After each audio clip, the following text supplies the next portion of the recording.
Samantala, idol, ilang tindero naman po ng karne sa Malimgas Public Market tiniyak na nananatili pa rin ang presyo ng baboy at manok. Para sa detalye kasama natin, Idol Joanna De Vera. 104.7 IFM Report.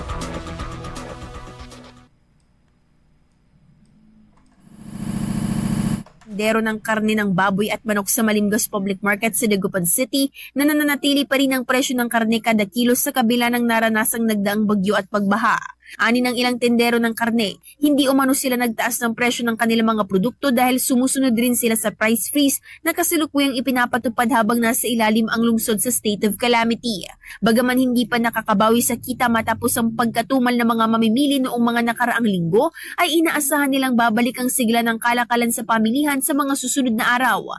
Sa ngayon, nasa 220 pesos ang presyo ng kada kilo ng karning manok, nasa 370 pesos ang laman ng baboy, 390 pesos ang liempo at 320 pesos naman ang buto ng baboy. Kasama mula dito sa IFM Dagupan, ito si Idol Joanna De Vera, Tatak IFM. IFM News. IFM News. IFM